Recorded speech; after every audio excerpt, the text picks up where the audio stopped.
going to be looking for any clothing items, anything that can be used to confine a person. The criminal investigation intensifies. Rope, anything like that, any form of weapons, trash bags, tarps. Authorities are focusing their energy on the criminal investigation. If you find fresh dug earth or anything like that, call me over. Don't touch anything. Police were at a landfill here in Colorado City. This is a landfill that had been searched earlier. Now they are back again at this landfill for a reason. Everyone here is still asking the same question. Where is Hailey Dunn?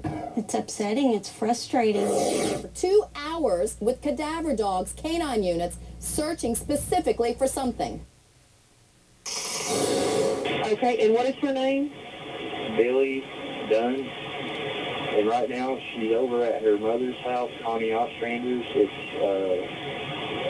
knows where that house is.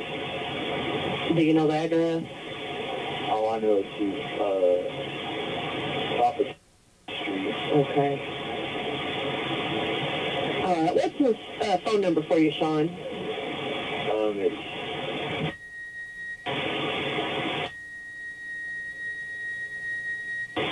It's okay, and your address?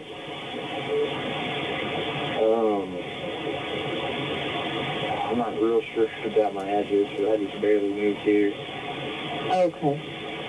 It's in Big Spring, Texas. I know I live on Apache Drive in Big Spring, Texas. Okay, that'll work. Not real sure the house number.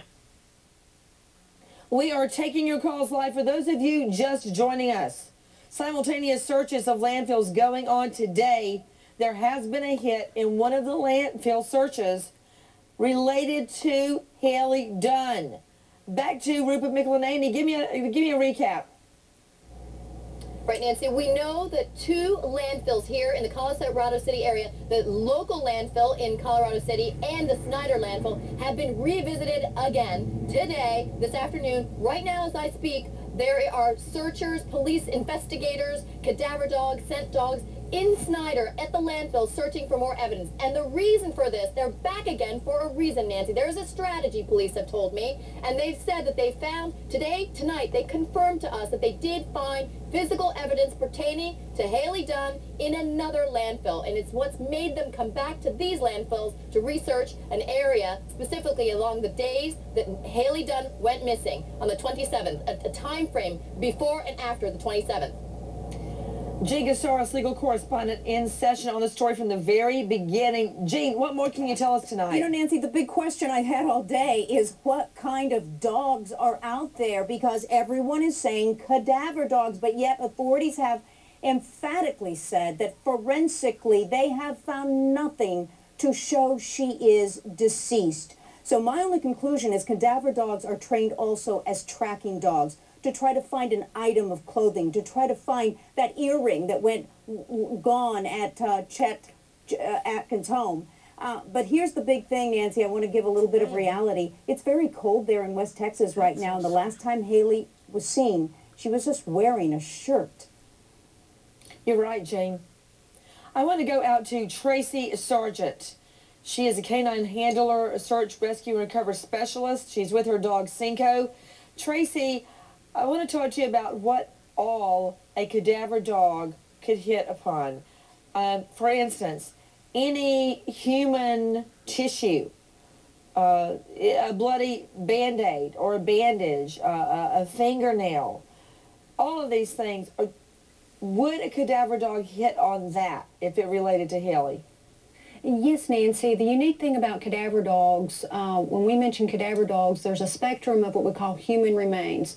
And that could include a number of things: a body itself, body parts, and then the articles that you mentioned, like an article with blood, or a T-shirt that someone was wearing and had been decomposing in that T-shirt, a bloody weapon, any type of material that has human remains on it, the dogs will respond to.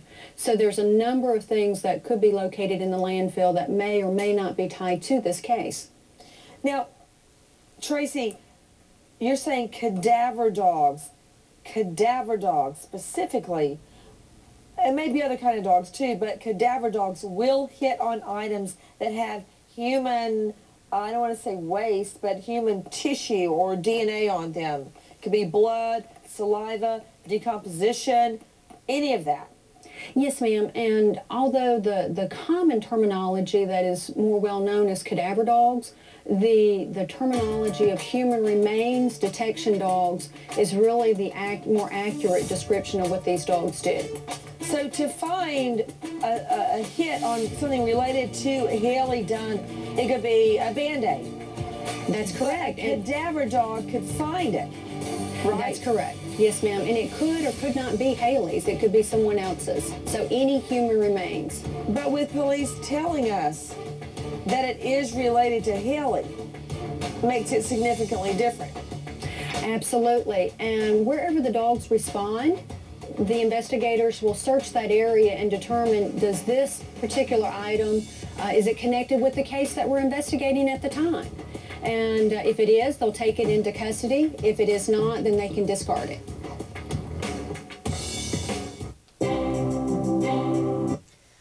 I'm not sure what they have found, because anything that they have found that a cadaver dog hit on, that has to be tested, unless of course it has Hailey's t-shirt with her name written on it, or the t-shirt that she wore, or the clothing that she wore. But unless it's forensically tested, I am not sure why it's being reported that it belongs to Hailey, because it's got to be tested. And we know from all the cases that we have followed that it takes time in order for that to be determined.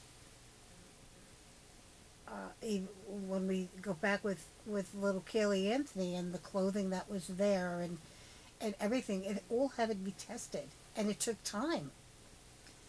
So I'm not sure what is accurate of this reporting that is connected to Hailey, unless they came up with a piece of paper with their name and address on it that may have been a discarded bill. We shall see.